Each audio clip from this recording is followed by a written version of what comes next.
Shalom Bapak Ibu, saudara yang dikasihi Tuhan. Pagi hari ini saya ngajak kita belajar firman Tuhan yang saya beri judul Jaga Batasanmu. Ya. Di dalam dunia ini ketika Allah itu menciptakan dunia dengan segala isinya itu di dalam tatanan yang sangat rapi, teratur, ya, ada hukum alam, ya, sehingga seluruh alam semesta ini, ya, benda-benda langit, semua tata surya, planet-planet itu beredar pada posisinya yang teratur, tidak saling bertabrakan, ya. Benda-benda langit itu begitu luar biasanya kalau kita melihat gambar tata surya itu sungguh sangat menakjubkan. Semuanya mengikuti tatanan yang sudah Tuhan buat. Demikian juga bagi manusia, Tuhan menetapkan ada hukum moral. Bagi manusia ada batasan-batasan yang tidak boleh dan tidak bisa dilanggar, ya. Kita tahu bagaimana ketika pada zaman Nuh itu semua manusia itu dianggap sudah berdosa, sudah hubungannya sudah tingkah lakunya, perbuatannya sudah sangat-sangat berdosa sehingga Tuhan membinasakan semua kecuali Nuh. Dan zaman Sodom dan Gomora juga bagaimana Tuhan menghabiskan Sodom dan Gomora karena mereka melanggar tatanan Tuhan, aturan Tuhan. Pada bangsa Israel yang Tuhan pilih secara khusus sebagai umat pilihan, ya, Allah itu menetapkan hukum, ya, berupa perintah dan larangan sebagai batasan yang harus dijaga dan ditaati. Tuhan menetapkan pada bangsa Israel itu selain 10 hukum Taurat, ya, ada berbagai macam aturan hukum, ya, dan perintah, larangan, dan perintah yang harus umat Israel itu patuhi. Itu menjadi batasan mereka sebagai umat pilihan Tuhan. Mereka dibatasi dengan hukum-hukum Tuhan, ya. Dan itu mereka harus taati. Kalau tidak ada sanksinya. Ya, ada sanksinya. Kalau kita baca dari kitab Imamat itu bagaimana Tuhan menetapkan peraturan-peraturan dalam pernikahan, ya, di dalam kehidupan bermasyarakat, bersosial dengan sesamanya. Tuhan menetapkan hukum-hukum yang tidak boleh dilanggar. Ada sanksi-sanksi yang Tuhan juga tetapkan di situ sehingga bangsa ini benar-benar menjadi bangsa yang dikhususkan oleh Tuhan. Tuhan sendiri yang menjadi kepalanya, Tuhan sendiri yang menjadi pemimpin dari bangsa ini. Dan semuanya diatur sedemikian rupa sampai sedetil-detilnya. Ya. Nah, di masa kini, ya, kita memang tidak lagi terikat dengan hukum Taurat karena hukum Taurat itu sudah hukum Taurat itu diberikan, ya, bukan supaya bangsa itu kena pelanggaran terus dihukum, ya. Maksud Tuhan baik, bagaimana supaya bangsa itu manusia itu menyadari bahwa mereka itu tidak bisa hidup benar, ya, dikasih hukum sedemikian dengan segala resiko dan sanksi-sanksinya pun mereka tidak bisa hidup dalam kebenaran sehingga Kristus harus datang untuk menggenapi hukum Taurat itu dan seluruh kutuk hukum Taurat itu ditanggung oleh Kristus di atas kayu salib. Namun bukan berarti kita yang hidup di masa kini kita bebas dari semua aturan hukum moral. Tidak.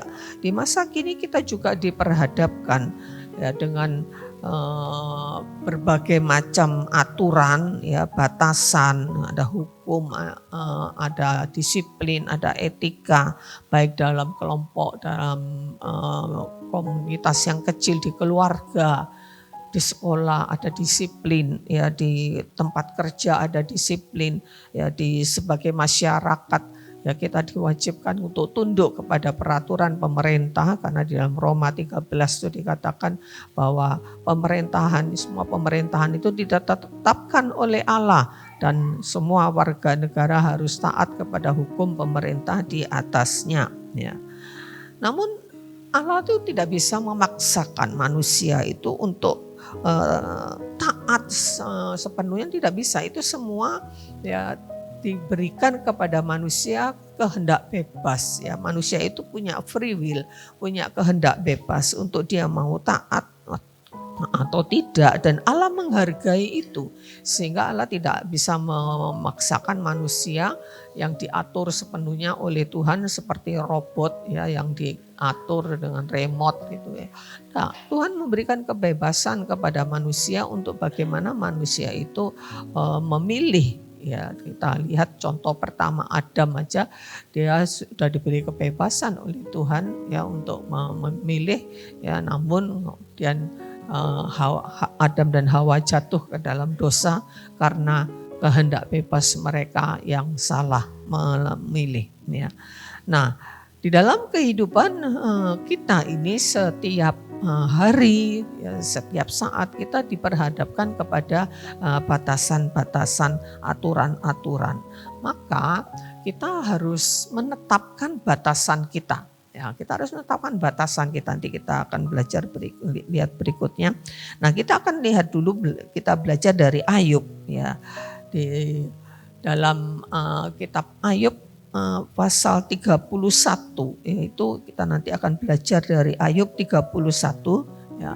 Kita baca dulu dari ayat yang pertama ya, di Ayub 31 ayat yang pertama itu Ayub mengatakan, "Aku telah menetapkan syarat bagi mataku, masakan aku memperhatikan anak darah." Jadi kita lihat bagaimana Ayub ini menetapkan sendiri batasannya.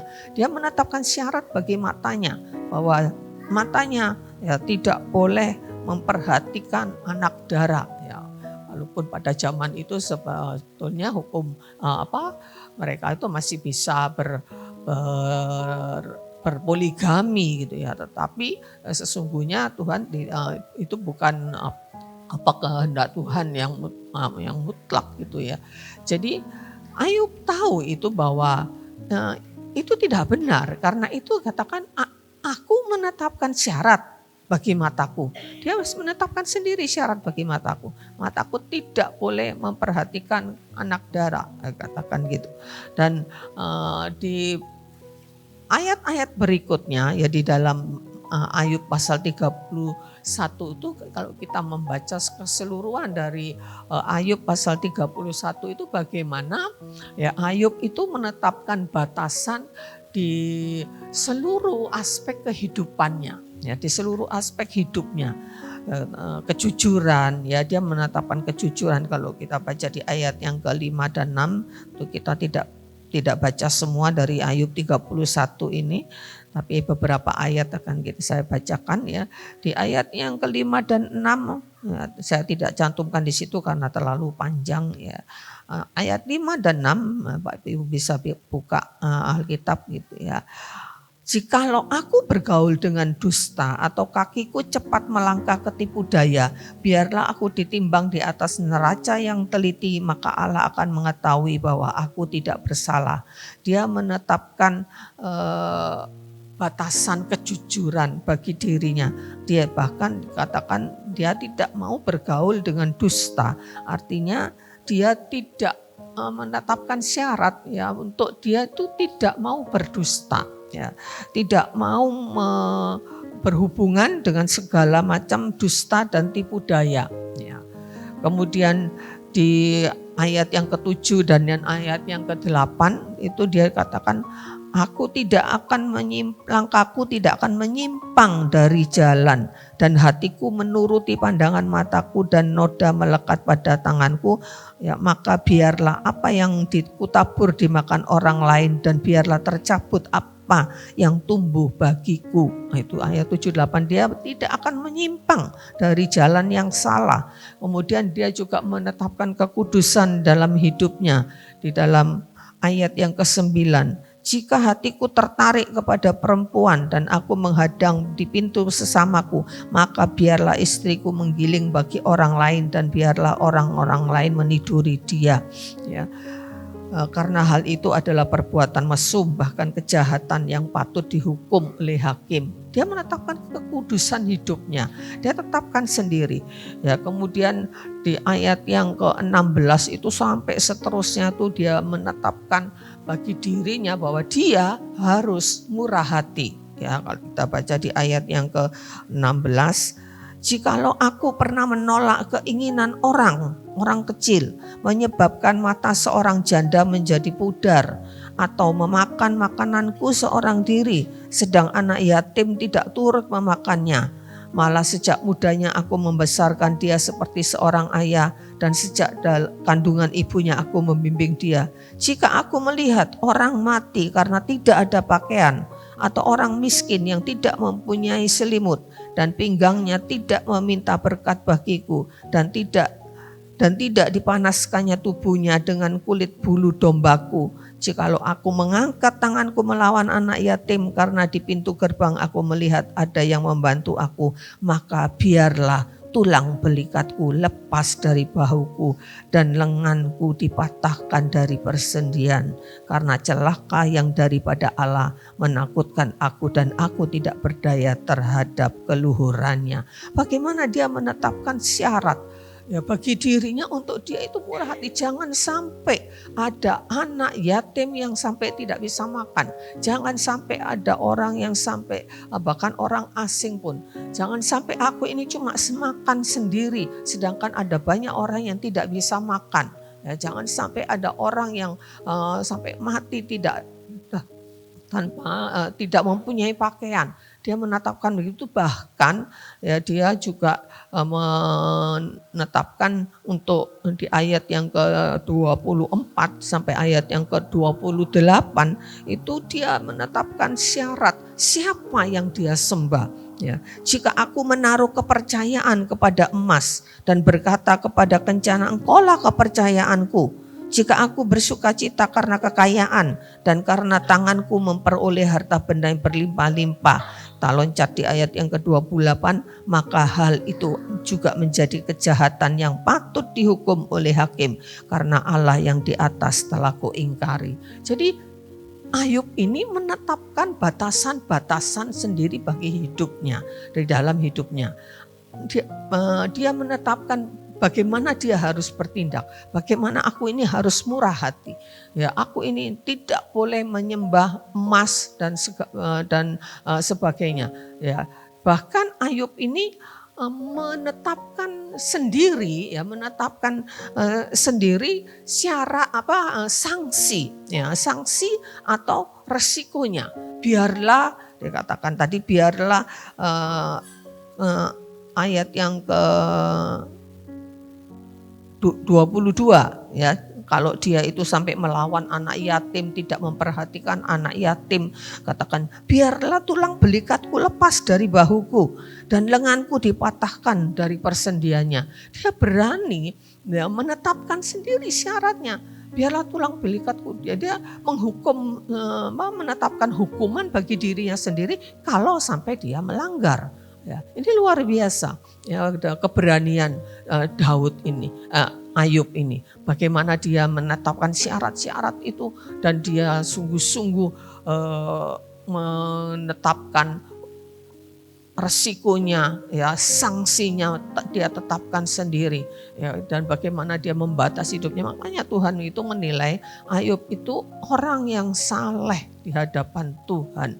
Ya, bagaimana dia juga di pasal berikutnya dia juga mengatakan, coba lihat apakah ada orang yang sampai kalau yang dia tahu tentu dia tidak bisa menjangkau semua orang di seluruh dunia, tapi setiap orang yang ada dekatnya. Kalau sampai ada orang yang kelaparan, ya, sampai dia mengatakan aku ini menjadi mata bagi orang buta, ya, menjadi kaki bagi orang yang timpang, bagaimana dia mengatur hidupnya sedemikian rupa.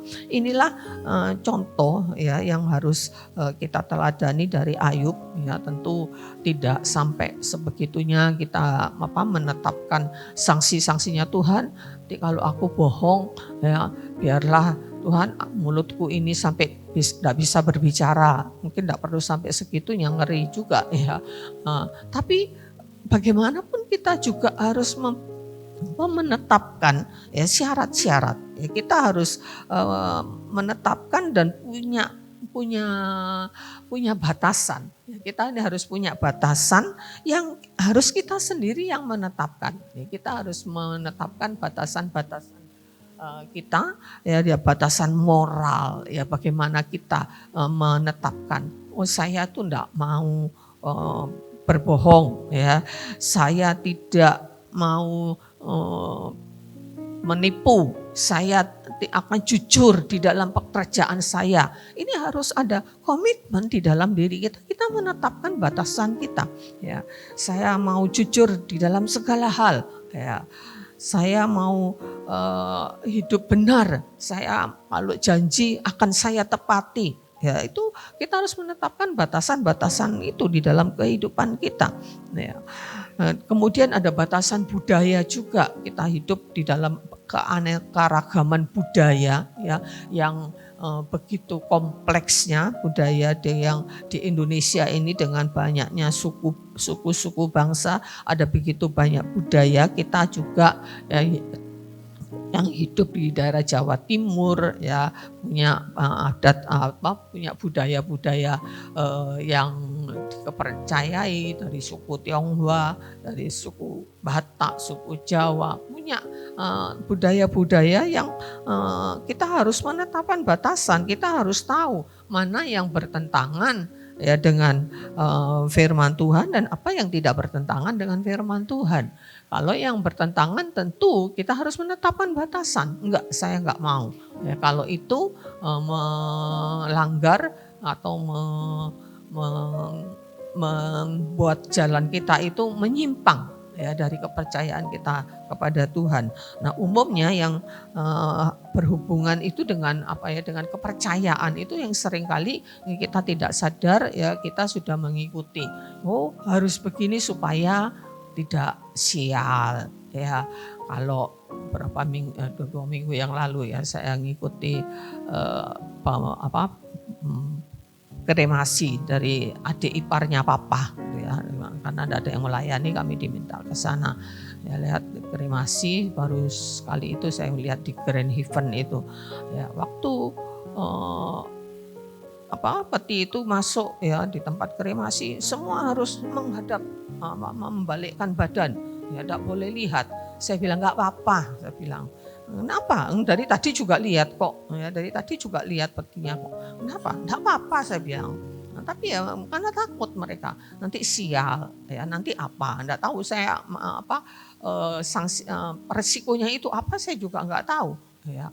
Dan banyak tentu adat istiadat ya yang di sekeliling kita, bahkan mungkin itu diturunkan dari nenek moyang kita yang menyimpang, yang membelokkan kepercayaan kita, itu salah. Ya, tidak boleh kita ikuti. Misalkan kita harus kalau kita adat yang berhubungan dengan menghormati orang tua, yang berhubungan dengan etika yang baik, tentu harus kita ikuti. Ya, seperti orang Jawa ya yang terkenal ya dengan kelemah lembutannya, dengan bahasanya yang ada sampai ada bahasa promo Inggil ya, bahasa untuk orang-orang yang terhormat gitu ya, nggak apa-apa diikuti. Tetapi segala sesuatu yang bisa membelokkan kepercayaan kita, ya takut sial, takut rezekinya kurang, ya takut nanti tidak panjang umur, itu kan membelokkan kepercayaan kita dari Tuhan kepada hal-hal yang seperti itu. Nah itu kita harus mulai berani untuk menetapkan batasan kita. Ya bahwa saya tidak akan melanggar itu, saya tidak tetap percaya kepada Tuhan. Bagaimana nanti dengan mungkin ada sanksi sosial dari masyarakat atau apapun, ya abaikan itu. Ya, mereka tidak bisa menghukum kita juga kok. ya kalau kita tidak ikut ya dengan adat istiadat yang mengandung kepercayaan yang membelokkan percayaan kita dari Tuhan kepada hal-hal seperti itu.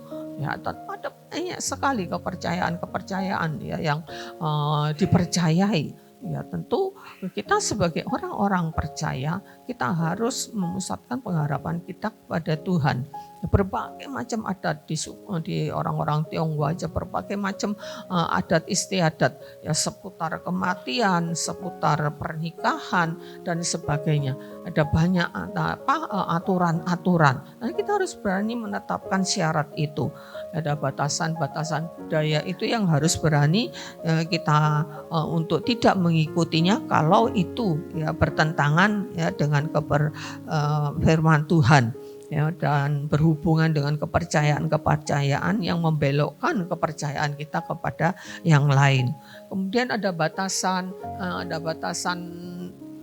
etika, Kita hidup bersosialisasi dengan banyak orang ya, dalam keluarga saja, dalam satu keluarga yang mungkin hanya terdiri dari orang tua dengan 2 anak, itu pun ada batasan-batasan yang harus diikuti gitu. Etika bagaimana anak harus menghormati orang tua ya, dan banyak ya yang harus kita tetapkan sendiri.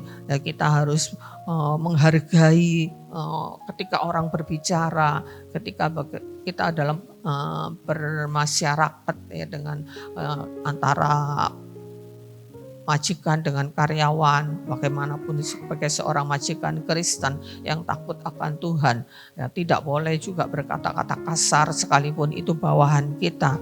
Bagaimana kita harus sopan kepada semua orang, ya bagaimana kita harus menghargai orang lain, ya menghargai pendapatnya. Bagaimana ketika di dalam sebuah komunitas gitu ya ada orang yang punya pendapat yang lain, bagaimana kita menghargai, itu etika ya. Bagaimana kita belajar mendisiplin waktu ya, on time, itu juga etika. Bagaimana kita menetapkan batasan itu, pokoknya saya ini harus on time di dalam segala hal ya. Nanti kita lihat di bagian berikutnya, memang ada hal-hal yang bisa ditoleransi gitu ya. Nah, batasan kehendak bebas. Ya, kita ini punya kehendak bebas, ya dikatakan kehendak bebas. Ya, bahasa Inggrisnya pun juga seperti free will, ya kemauan yang bebas. Tapi tentu kan tidak berarti kita bisa boleh melampiaskan kehendak kita sebebas-bebasnya, tentu tidak. Ya, kita harus bagaimana kita menguasai diri, ya menguasai diri di dalam kita mengelola kehendak kita itu. Tidak semua keinginan kita harus dituruti, kita harus menetapkan batasan-batasan. Ya, ada sebuah tulisan yang saya baca mengatakan, jangan beli gengsi, tapi belilah fungsi. Nah, itu artinya kita jangan beli segala sesuatu, membelanjakan segala sesuatu hanya demi gengsi, ya. Tapi mengabaikan fungsi, tidak berfungsi tidak apa-apa, yang penting yang kita butuhkan bukan fungsinya. Nah, kalau kita bisa membatasi, ya bagaimana kita mengelola kehendak bebas kita, ya tentu kita nggak akan sembarangan pokoknya dibeli demi gengsi. Nah, padahal belum tentu juga berguna. Ya, ada banyak emak-emak, ibu-ibu ya yang gampang tergoda.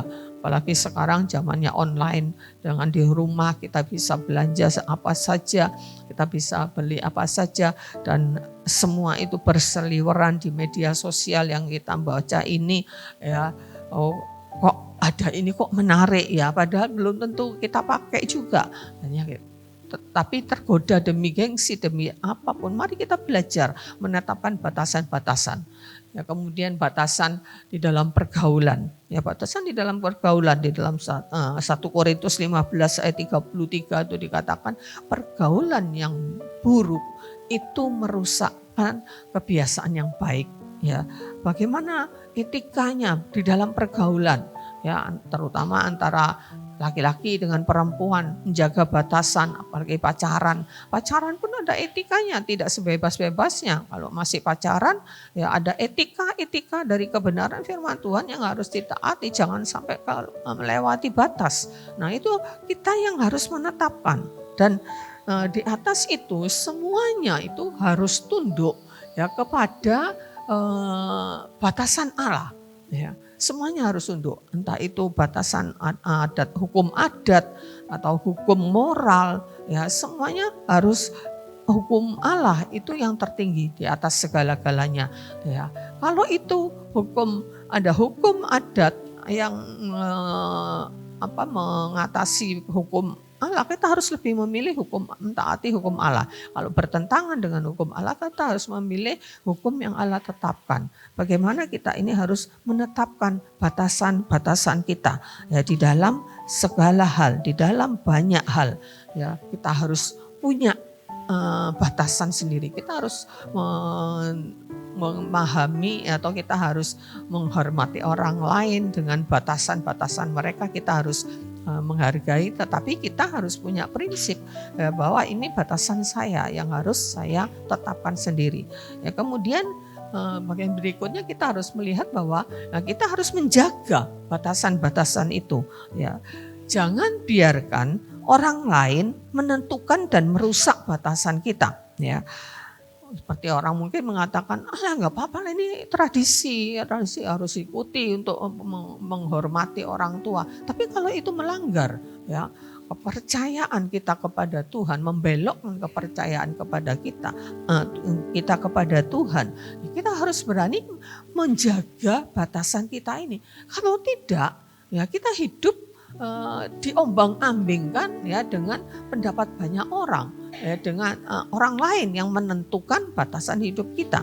Ya, kita harus bagaimana kita menghormati pendapat orang lain, tetapi kita harus berani menjaga batasan kita. Ya, tentu dengan cara yang kalau kita harus menolak hal-hal yang bertentangan dengan kepercayaan kita, ya dengan keyakinan kita, dengan disiplin yang kita tetapkan, tentu harus dengan cara yang baik, ya dengan cara yang tidak menimbulkan konflik, ya.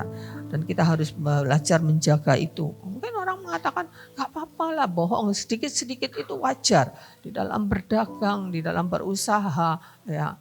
Bohong-bohong sedikit itu nggak apa-apa, itu wajar. Nah kita harus berani menetapkan tidak, ya kita harus berani mengatakan tidak itu, ya karena ada batasan kita sendiri, ya dan itu memang membutuhkan komitmen yang kuat, ya butuh komitmen diri yang kuat dari diri kita, dan kita harus berani menolak gitu, tentu dengan santun, ya dengan baik, dengan cara yang baik, ya tidak menimbulkan gesekan, tidak menimbulkan konflik, ya. Nah, kita harus berani menolak, jangan takut, ya jangan karena sungkan, ya tidak apalah, ya karena sungkan, karena takut, ya kita harus berani menjaga, ya kalau batasan kita ini, hidup saya ini seperti ini, jangan sampai orang yang merusak. Ya, kalau kita sudah tetapkan itu ya kita harus jaga, ya jangan karena sungkan, karena takut, ya takut penilaian orang, ya kita lalu kemudian melanggar batasan kita sendiri. Apa artinya? Ya jadi kita ini semua hidup ya punya kehendak bebas, tapi kita harus percaya bahwa kehendak bebas kita harus ya sesuai dengan batasan yang Tuhan tetapkan. Nah, beberapa hari yang lalu tuh saya lihat ada kasus ya di TV juga masuk, itu ada seorang anggota polisi di Minahasa, ya Aibda Victor Aristo, gitu ya. Dia sedang menangani kasus korupsi yang melibatkan beberapa pejabat di Kabupaten Minahasa itu, ya. Nah, dia lagi menangani kasus itu dan dia punya saya yakin dia punya batasan hidupnya bagaimana dia harus bertindak benar gitu. Akhirnya dia dimutasi. Ya dimutasi, mungkin Bapak Ibu ada yang baca kasus itu ya, baru beberapa hari. Dimutasi ke daerah terpencil di daerah Talaut situ ya. Dia tahu ya itu mungkin itu berhubungan dengan kasus yang sedang dia tangani ya.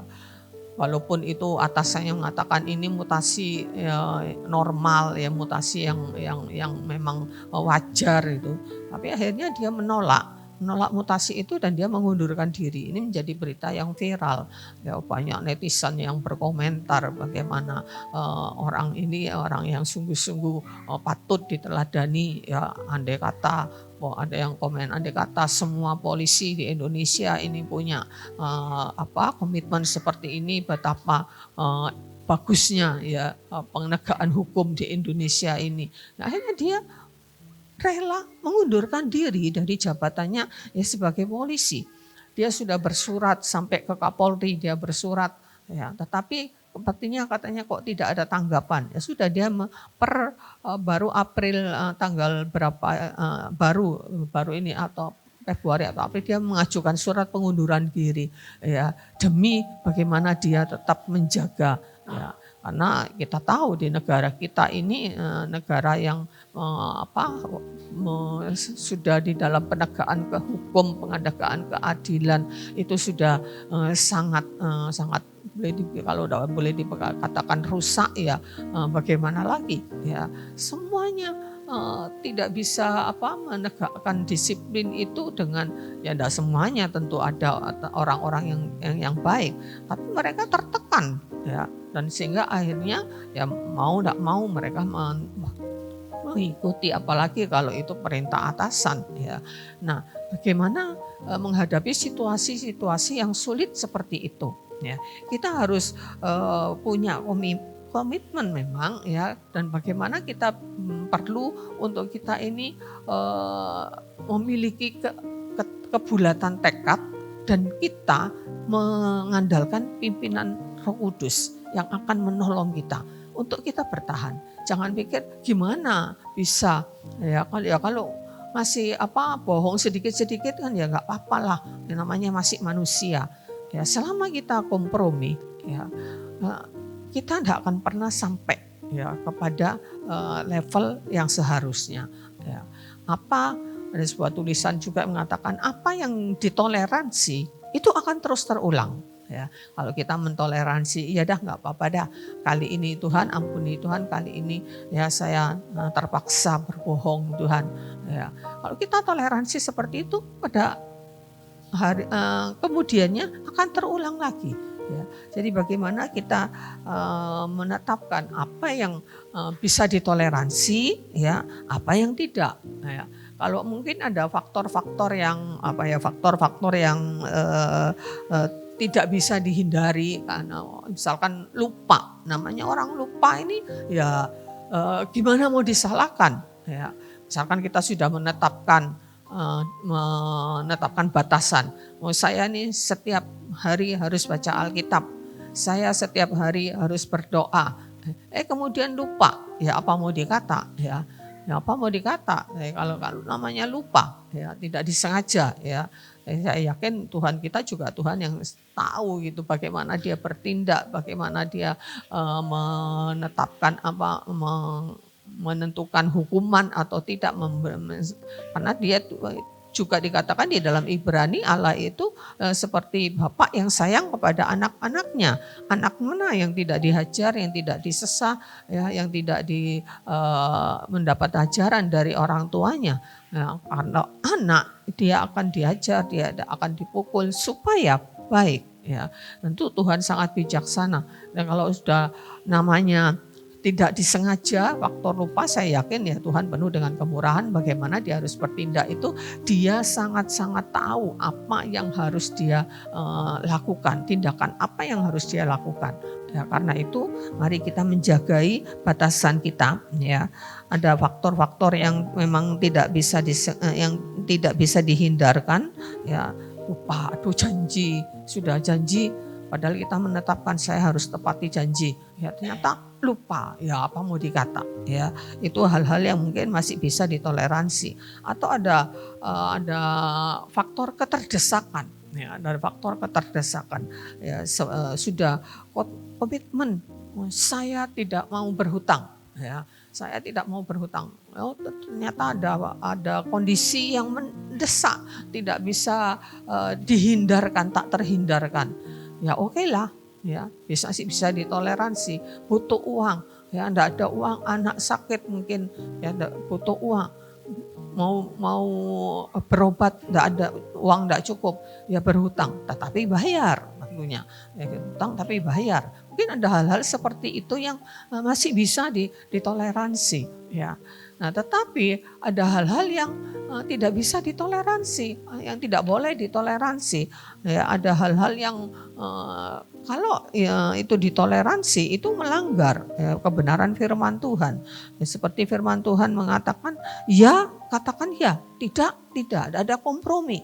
Ya, kalau iya ya iya, kalau tidak katakan tidak. Ya, jangan kompromi. Kalau kompromi ya itu pasti ada resikonya. Ya, karena itu memang ketetapan yang tidak bisa dikompromi.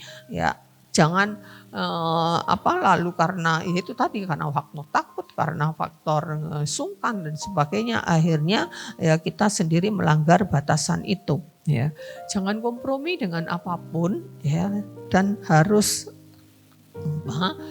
siap dengan resikonya. Ya, jangan kompromi apapun resikonya. Ya, dan kita harus belajar berani. Saya yakin ya Tuhan itu akan menolong. Ya, kalau kita menetapkan hidup kita, katakan di dalam Amsal pasal ayatnya lupa saya tapi saya ingat ayat mengatakan, jikalau Tuhan berkenan kepada jalan seseorang, ya musuh pun akan didamaikan. Ya, kalau kita ada orang akan memusuhi kita karena kita tidak mengikuti kemauannya, karena itu melanggar batasan kita. Ya, Tuhan bilang kalau Tuhan itu berkenan kepada jalanmu, musuh pun akan didamaikan.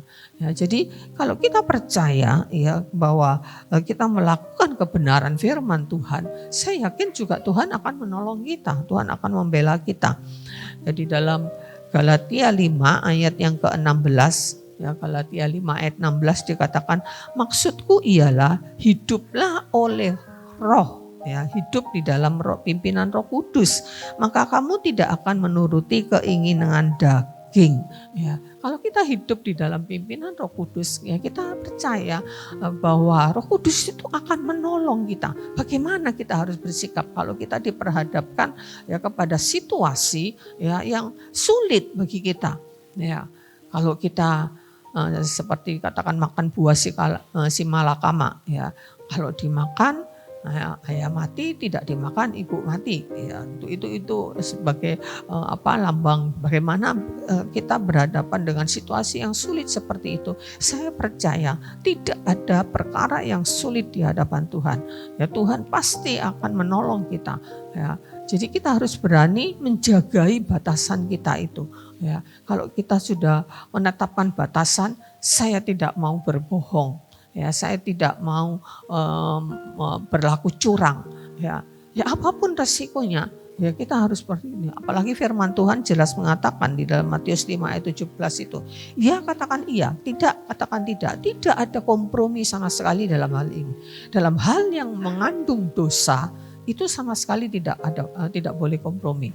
Ya, kecuali seperti yang saya katakan tadi, kalau ada hal-hal yang tidak berurusan dengan dosa, ya masih bisa dikompromi, ya karena itu tadi faktor ketidaksengajaan atau faktor keterdesakan, ya masih bisa dikompromi. Saya yakin Tuhan itu Tuhan yang sangat murah hati, ya Dia Maha Pengampun. Ya kalau kita sungguh-sungguh hidup di dalam pimpinan Roh Kudus, ya saya yakin Roh Kudus itu akan menolong kita di dalam situasi-situasi yang mendesak. Ya, situasi-situasi yang terdesak, ya bagaimana kita harus rela menanggung resikonya. Ya, karena apa? Karena melakukan firman Tuhan, kita hidup di dalam kebenaran, itulah kita masuk melalui pintu yang sesak itu, ya tentu ada banyak kesulitan di situ. Ya, tetapi itulah jalan yang Tuhan ingin kita lewati. Mari kita jagai batasan kita. Jangan kompromi, itu teman baik sekalipun, ya jangan karena sungkan, ya tentu dengan cara-cara yang tadi, cara yang sopan, bagaimana kita menolak ya ajakan-ajakan yang melanggar batasan-batasan kita. Ya, kemudian kalau kita hidup ya di dalam komunitas kita ini, bagaimana kita menjaga batasan kita ini, hiduplah di dalam komunitas yang benar, komunitas yang bisa saling menasehati, seperti di dalam Kolose 3 ayat yang ke-16. Kolose 3 ayat 16 mengatakan, hendaklah perkataan Kristus diam dengan segala kekayaannya di antara kamu, sehingga kamu dengan segala hikmat mengajar dan menegur seorang akan yang lain, dan sambil menyanyikan mazmur dan puji-pujian dan nyanyian rohani, kamu mengucap syukur kepada Allah di dalam hatimu. Bagaimana kita hidup ini di dalam komunitas, dalam sebuah keluarga, bagaimana kita membangun sebuah kesatuan di dalam sebuah komunitas, di lingkungan pekerjaan, ya, di dalam lingkungan gereja, kita ada komsel-komsel, bagaimana kita hidup dalam komunitas yang bisa menolong kita, mensupport kita, ya, bukan malah menjatuhkan kita. Bagaimana untuk mensupport kita, untuk kita bisa teguh berpegang kepada kebenaran. Ya, itulah pentingnya kita berkomunitas ya, di dalam sebuah komunitas yang benar, untuk kita bisa saling menegur, saling menasehati. Ya, kalau ada masalah, kita bisa sharing bersama. Kemudian ada yang saling menasehati, ada yang saling memberikan kekuatan untuk kita bertahan di dalam kebenaran. Jadi Bapak Ibu Saudara, mari kita sungguh-sungguh ya, menjagai batasan-batasan kita itu. Jangan biarkan orang mengintervensi kita. Jadi kita harus berani untuk menjaga batasan. Dan yang terakhir, bahwa batasan itu bukanlah ikatan yang menghalangi kebebasan kita, tetapi justru membuat kita ini hidup merdeka dari dosa. Ya, jadi batasan-batasan itu membuat kita itu hidup ya di dalam kebebasan, di dalam kemerdekaan. Kamu sudah dimerdekakan dari dosa dan kamu harus menjadi hamba kebenaran. Menjadi hamba, diistilahkan hamba kebenaran, tidak dalam konotasi bahwa menjadi hamba itu tersiksa, ya rasanya tidak enak, tertekan di dalam kita menjagai batasan kita ini. Kita hidup di dalam perasaan tertekan, kita hidup di dalam perasaan yang tidak nyaman karena kita menjaga batasan kita. Itu tidak, ya kita percaya ya bahwa batasan itu adalah hal yang membuat kehidupan kita ini merdeka dari dosa, ya merdeka dari hal-hal yang untuk membawa kita ini jatuh ke dalam dosa. Kalau kita bisa menjagai batasan kita dan kita hidup di dalam pimpinan Roh Kudus, seperti Galatia 5 ayat 16 mengatakan, hiduplah di dalam Roh, pimpinan Roh, maka kita tidak akan menuruti keinginan daging. Keinginannya adalah keinginan Roh, ya, tidak ingin bohong, ya, tidak ingin melanggar janji. Ya, saya tidak ingin untuk menyakiti hati orang lain. Itu ada ya di dalam hati kita ketika kita hidup di dalam pimpinan Roh. Maka yang mengendalikan itu adalah bukan keinginan daging kita, tapi keinginan Roh. Sehingga kita tidak ada keinginan-keinginan yang salah kalau kita hidup di dalam pimpinan Roh Kudus. Dengan demikian batasan kita ini akan terjaga. Ya, kita ini hidup sebagai orang, dan orang-orang akan tahu akhirnya, oh si A, si B, si C itu tidak bisa diajak kompromi kalau dalam hal ketidakjujuran. Dia orang yang jujur, ya dia orang yang berkomitmen. Tentu akhirnya mereka sendiri tidak akan karena dia tahu bagaimana kita ya menjagai batasan kita. Ya, dia tidak akan melanggar batasan kita karena keinginannya dia sendiri, tidak ya, karena kita menjadi terang gitu. Kita menjadi orang yang bisa menampakkan ya bagaimana kita hidup ya di dalam kehendak Tuhan, hidup di dalam tatanan yang Tuhan sudah tetapkan bagi kita sebagai orang-orang percaya, yang dimana kita untuk hidup bisa merdeka dari dosa. Kristus itu membayar harga yang sangat mahal di kayu salib dengan mengorbankan dirinya untuk kita bisa hidup mati lepas dari segala dosa. Ya, bisa ya. Asal kita mau berkomitmen menjaga batasan kita, menetapkan dulu batasan kita dan kita menjagai batasan kita. Ya. Tanpa kita memiliki batasan, maka semua orang itu bisa mengintervensi kehidupan kita. Ya, hidup kita bisa tergantung orang. Ya, ikut arus, ikut suara terbanyak. Oh, ini sesuatu yang wajar, menormalisasikan hal-hal yang seharusnya tidak boleh. Wajarlah, tidak apa-apa, dianggap normal, dianggap wajar ya karena kita masih manusia. Sekali lagi, kalau kita kompromi ya maka apa yang kita kompromikan itu akan terus berulang. Ya, kita tidak bisa menjaga komitmen kita. Jadi mari Bapak Ibu kita belajar, kita menjagai batasan kita tetapkan batasan kita. Jangan sampai hidup kita ini diintervensi tergantung orang. Ya, kalau si A bilang A ya ikut.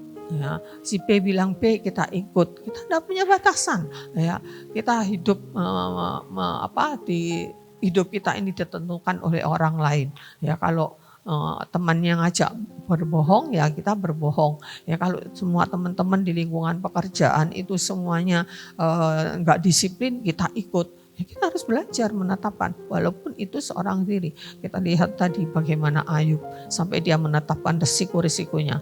Kalau sampai aku begini biarlah, ada beberapa kata biarlah itu. Ya, kalau aku sampai melakukan ini biarlah, dia menetapkan sanksinya sendiri. Ya, tentu itu satu kehidupan yang patut menjadi teladan bagi kita. Jadi mari kita belajar untuk menjagai batasan kita, menjagai hidup kita setiap harinya kita tetapkan. Makanya setiap pagi hari kita bangun, kita berdoa mohon kekuatan dari Tuhan. Jangan hanya mohon berkat Tuhan, berkati Tuhan usaha saya hari ini. Mohon bagaimana Tuhan menjagai hidup kita, menolong kita untuk kita ada di dalam batasan yang Tuhan sudah tetapkan. Untuk saya bisa melakukan firman-Mu hari ini Tuhan. Untuk saya tidak melanggar kebenaran firman-Mu. Ya, dan kita percaya Tuhan pasti akan memampukan kita. Amin. Kita bisa menjadi orang-orang yang hidup di dalam kebenaran firman Tuhan. Kalau kita tahu batasan kita dan kita menjaganya dengan sungguh-sungguh. Amin.